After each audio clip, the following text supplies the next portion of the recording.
Well, they've gone the full whack. Liam, I'm just going to interrupt. We've gone 0.5% up to 5%. So they've really rung the alarm bells on, as we were saying, those inflation figures and maybe trying to shock the system into getting inflation stopped in its tracks. Well, that is pretty incredible, Mark. Yesterday's inflation number, the same as the April number. I thought that was pretty surprising. This isn't completely surprising. Financial markets were indicating overnight there was a 50% chance of this happening. I think we can now look at a graphic of interest rates. Now we've had confirmation that we've gone up from 4.5% to 5%, a 50 basis point increase. If we can look at this graph, we see that back in 2017 interest rates were all the way down at less than 1%. They stayed at less than 1%, went down to the 10th of 1% during the COVID lockdown, really ultra low emergency measures until the end of 2021.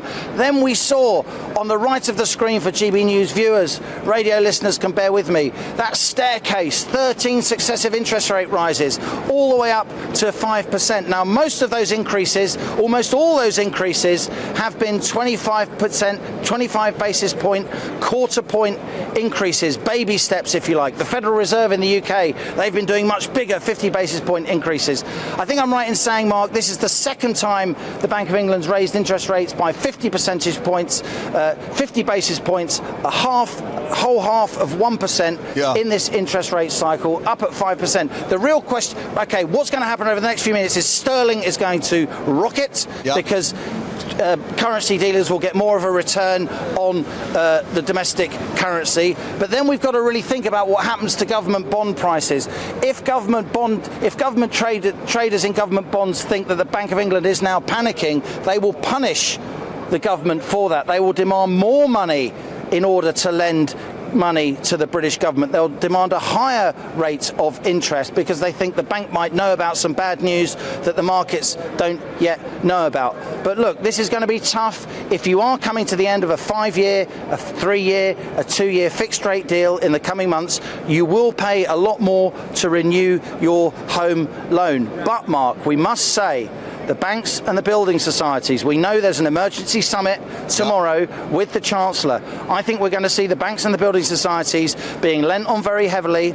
I think they'll be not forced, they can't be forced legally. I think they'll be heavily encouraged by policymakers, by politicians, to give some homeowners a break with repayment holidays, pauses on mortgage payments, with moving people from repayment mortgages without fuss, without penalty, without too much bureaucracy, without extra income checks and housing surveys and all that rigmarole, away from repayment mortgages to interest-only mortgages for a while. Maybe extending home loans from 25 years to 35 years or more on a temporary basis in order to try and keep a lid on these rising mortgage payments. Again, this isn't everybody who's got a mortgage. There are 11 million mortgages in this country. This affects around 150,000 households every month who are coming off those 5-year, 3-year and 2-year fixed rate deals. Liam, I'm just going to interrupt you because we're getting some details as to how the committee's decided. We're being told 7 of the 9-member committee decided to accelerate rises,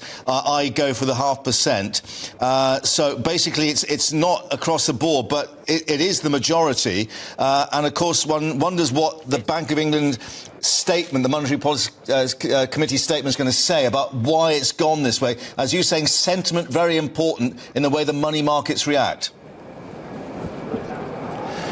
Indeed, that is a big vote on the Bank of England. Obviously, there are 9 of them. It can go 5-4, 6-3, 7-2. 7-2 is a strong move towards a 0.5% interest rate rise, which was seen as the more radical alternative.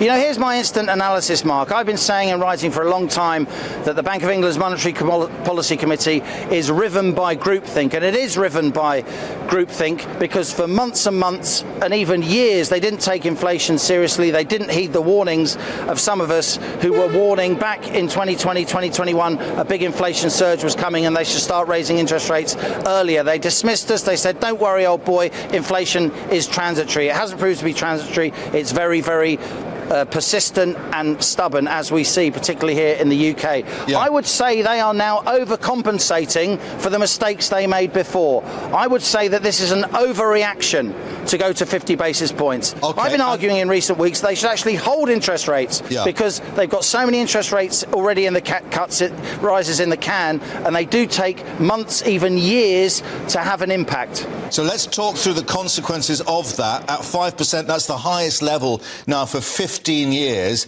We had Karen Ward, who's on the Chancellor's advisory panel, Jeremy Hunt's advisory panel, talking about this idea about the bank may need to actually spark a recession. Could a 5% base rate actually create that? I think it could, if there aren't measures taken, as I've indicated, not the government paying people's mortgages, but it could spark a recession if the banks and the building societies, if the home loan companies don't give homeowners a break in the ways that I've described and in the ways in which I think the Chancellor, Jeremy Hunt, will repeat what I've just said tomorrow. Also, Mark, when you raise interest rates by so much, the cost of housing goes up, which itself feeds into inflation. On the other hand, when you raise interest rates and sterling goes up, that makes our imports cheaper, so that pushes down on inflation. That's why the market's reaction to this move, which will be interpreted by some not as a show of strength, but a show of panic by the Bank of England, the market's response, not only the currency market, but also the closely related government bond market, will be absolutely crucial in determining what are the knock-on effects of this big interest rate rise by the Bank of England on the finances of ordinary firms and households, and thus on British politics and whether or not the Tories have got any kind of chance of winning the next general election. This really is a dramatic move by the Bank of England. They will feel that they're trying to be aggressive and show how brave and courageous they are, but some may interpret it as a sign of desperation. And of course, let's not forget what the government is going to have to pay an extra interest in pay off the nation's debt, if you like, in terms of that. Is it 2-point-something trillion that the debt pile is actually now reaching, which is more effectively than what we can produce in terms of our GDP? You know, that's a really good point, Mark, and it's great that we're taking the time to discuss this on national television and explain it in the detail we are. Almost unnoticed yesterday, because we were so taken with the fact that inflation hadn't come down and it dominated the news headlines. Almost unnoticed, the British government, our stock of debt, our national debt, went above 100% of GDP. So our debt stock now, the combined amount of debt the government owes to investors around the world, is bigger than the share of our national economy, all the goods and services, all the transactions in the British economy in a single year. That's called our gross domestic product. Our national debt is 100.1% now of our gross domestic product, and that pushes up the amount of money the government must pay each month and year to service that debt. The British government's now spending about £50 billion plus a year just servicing their national debt. That's a lot more than we spend on defence. That's more than we spend on schools. And the interest bill on that debt just went up because the Bank of England raising interest rate, that is what we call the base rate. It pushes up all other interest rates in the economy, not least the interest rate the governments must pay for debt, and then the interest rate that we must pay as consumers on our home loans, that firms must pay on their corporate loans, that homeowners pay on their mortgages and their other personal credit. So this is a big moment. There will be fiscal implications of this. And again, I've been looking down the lens talking to you, Mark, so I can't get on my phone and have a look at some of the technical websites that I look at. Looking at the market's response to this, the market's response to this will be absolutely key. Is it a show of strength or is it a cry for help?